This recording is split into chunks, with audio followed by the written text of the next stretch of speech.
আসসালামু আলাইকুম। Advanced learning একাডেমির পক্ষ থেকে সবাইকে জানাই অনেক অনেক শুভেচ্ছা ও অভিনন্দন।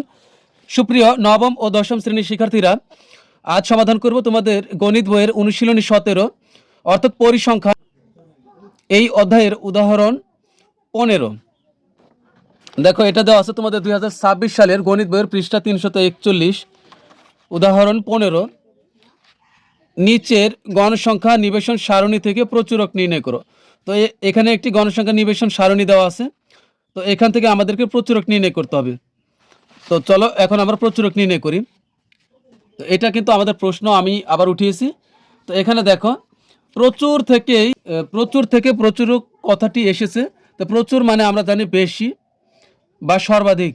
তো আমরা প্রচুরক নির্ণয় করার জন্য চলে যাব গণসংখ্যার ঘরে। তো যে ঘরে গণসংখ্যা সবচেয়ে বেশি, ধরে নিব এই শ্রেণীতেই প্রচুরক আছে।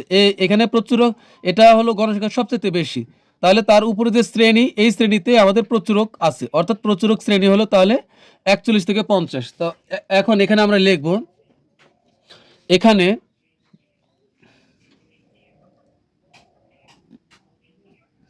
গণসংখ্যা সর্বাধিক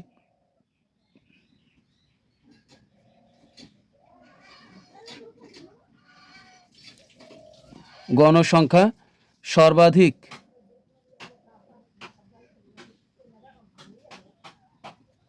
25 আছে কোন শ্রেণীতে? 41 থেকে 50 শ্রেণীতে।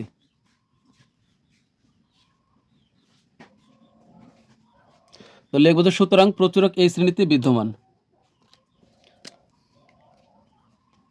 লিখব সুতরাং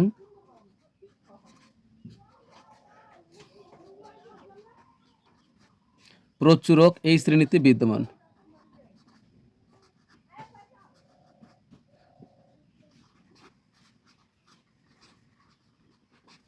প্রচুরক এই শ্রেণীতে বিদ্যমান বা অবস্থিত লিখলে হবে, এই শ্রেণীতেই বিদ্যমান। অথবা তুমি এটা লিখতে পারো, সুতরাং প্রচুরক শ্রেণী 41 থেকে 50।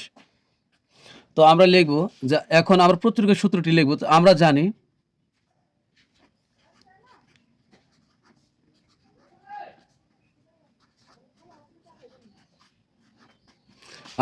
প্রচুরক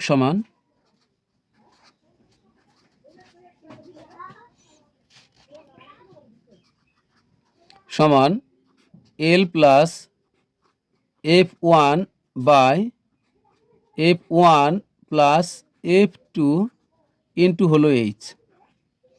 তো এখন এখানে আমরা পরিচয় করে দিব L এর মান কত, F1 এর মান কত, F2 এর মান কত, H এর মান কত।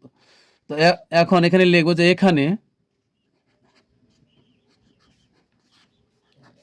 এখানে L সমান, এই যে L, যে শ্রেণীতে গণসংখ্যা সবচেয়ে বেশি ছিল, সেখানে যে শ্রেণী ব্যাপ্তির ঘর আছে তার উপরে শ্রেণী ব্যাপ্তির ঘরে এখানে দেখো, এটা হলো নিম্ন সীমা, এটা উচ্চ সীমা। প্রত্যেকটি শ্রেণীতে কিন্তু নিম্ন সীমা উচ্চ সীমা থাকে। তো এখানে 41 হলো নিম্ন সীমা। তো এল এর মান হবে, যে শ্রেণীতে গণসংখ্যা সবচেয়ে বেশি সেই শ্রেণী ব্যাপ্তির ঘরের নিম্ন সীমা। তো এখানে আমাদের নিম্ন সীমা হলো 41, এরপর একটা কমা দিব, এরপরে বসা বলো F1 এর মান। F1 এর মান হবে গণসংখ্যা সবচেয়ে যে বেশি গণসংখ্যা আছে সেই গণসংখ্যা সবচেয়ে বেশি গণসংখ্যা বিয়োগ তার আগের শ্রেণীর গণসংখ্যা। তো সবচেয়ে বেশি গণসংখ্যা 25 বিয়োগ তার আগের শ্রেণীর গণসংখ্যা। তো এখানে হবে 25 বিয়োগ হবে 20, তাহলে হবে কত? 5। এরপর কমা দিব, লিখব F2 এর মান। তুমি চাইলে এটা নিচেও লিখতে পারবে। F2 এর মান হবে যে শ্রেণীতে গণসংখ্যা সবচেয়ে বেশি, হ্যাঁ, এই যে গণসংখ্যা বেশি, এখানে এই গণসংখ্যা বিয়োগ তার পরের শ্রেণীর গণসংখ্যা। এখন একটা অদ্ভুত ব্যাপার, এখানে গিয়ে তোমাদের মনে প্রশ্ন থাকতে পারে, এরপরে তার কোনো শ্রেণী নেই। পরে শ্রেণী নাই, তার মানে আমরা শূন্য ধরে নিব। পরে কোনো শ্রেণী না থাকলে বা পূর্বে যদি কোনো শ্রেণী না থাকে তাহলে আমরা শূন্য ধরে নিব। তাহলে এখানে পরে শ্রেণী নাই, এই জন্য এটা শূন্য ধরবো। আবার অনেক সময় এই 25টা যদি এখানে থাকতো তাহলে তার পূর্বের শ্রেণী কিন্তু শূন্য হইতো, কিন্তু এখন হবে পরের শ্রেণী শূন্য। তো এখানে হচ্ছে 25 বিয়োগ তারপরের শ্রেণী হলো শূন্য, কোনো শ্রেণী নাই, তাহলে শূন্য লিখবো আমরা। তাহলে এখানে হবে কত এখানে হবে 25 থেকে 0 বিয়োগ করলে 25 হবে। তো এখন আবার লিখবো যে এবং এইচ এর মান কত, এইচ হলো শ্রেণী ব্যাপ্তি। তো আমরা এখানে 11 থেকে 20, পরের শ্রেণীতে আছে 21 থেকে 30, তার মানে এটা হলো বিচ্ছিন্ন শ্রেণী ব্যাপ্তি। বিচ্ছিন্ন শ্রেণী ব্যাপ্তি হলে এখানে নিম্ন সীমা যত থাকবে আমরা তত থেকে গণনা শুরু করব। 11 থেকে যদি আমরা গণি 20 পর্যন্ত তাহলে হবে 11, 12, 13, 14, 15, 16, 17, 18, 19, 20, তার মানে শ্রেণী ব্যাপ্তি হলো 10, অর্থাৎ শ্রেণী ব্যাপ্তি মানে হলো এইচ, তাহলে এইচ এর মান হবে 10। তো 10 এখন আমরা তো তো এখন লিখবো সুতরাং প্রচুরক এবার কিন্তু আর আমরা সূত্র লিখবো না, কারণ সূত্র আগেই লিখেছি একবার। সুতরাং প্রচুরক সমান এই যে এখানে দেখো এটাকে আমরা কল্পনা করে কাজ করব। এখানে আছে কত এল, তো এল এর মান কত, এল এর মান হলো 41, তো এখানে হবে 41। তারপর এই যোগের যোগ এফ ওয়ানের মান কত, এফ ওয়ানের মান হলো এই যে 5, 25 থেকে 20 বিয়োগ করে আমরা 5 পেয়েছি, তাহলে এখানে উপরে বসাবো 5, এরপরে এই টানের টান, এই যে টান, পরে এফ ওয়ানের মান যোগ এফ টু এর মান, তো এফ ওয়ানের মান উপরে যা 5, এখানে কিন্তু আবার এফ ওয়ানের মান 5ই হবে, আবার 5, এই প্লাসের প্লাস এফ টু এর মান কত, এই যে এফ টু এর মান 25 থেকে 0 বিয়োগ করছে হচ্ছে 25, তাহলে এখানে হবে 25, আর হচ্ছে এই যে গুণের গুণ এইচ এর মান হচ্ছে 10, তো সমান। এখন এখানে কিন্তু আগে আমরা গুণের কাজ করব।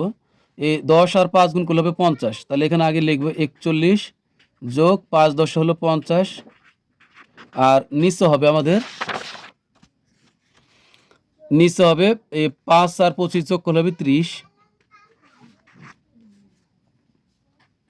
তো এখানে আমরা 50কে আমরা 30 দ্বারা এই 50কে আমরা 30 দ্বারা ভাগ করব, তো এখানে হবে 50 ভাগ হবে 30, তাহলে হবে 1.66 অসংখ্য।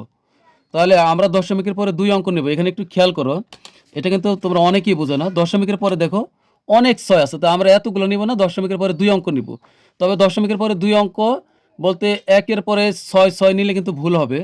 তা আমরা নিব, দেখো এভাবে আছে 1.66 অসংখ্য 6, তো আমরা দশমিকের পরে 2 অঙ্ক নিব, তাহলে এখানে নিব এই 1, আর আমরা যেহেতু এই 2 অঙ্ক নিব তাহলে এখানে 1.66 লিখলে কিন্তু ভুল হবে।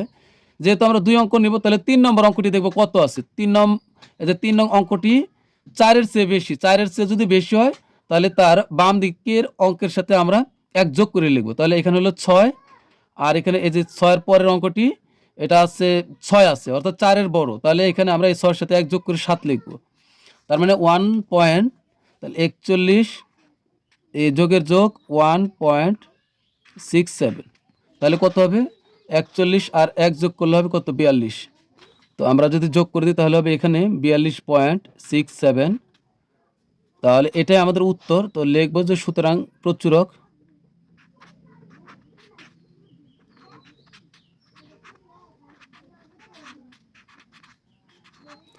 নির্ণয় প্রচুরক হলো 42.67, এটাই আমাদের উত্তর। তো প্রিয় শিক্ষার্থীরা সবাই ভালো থাকবে, সুস্থ থাকবে, আল্লাহ হাফেজ।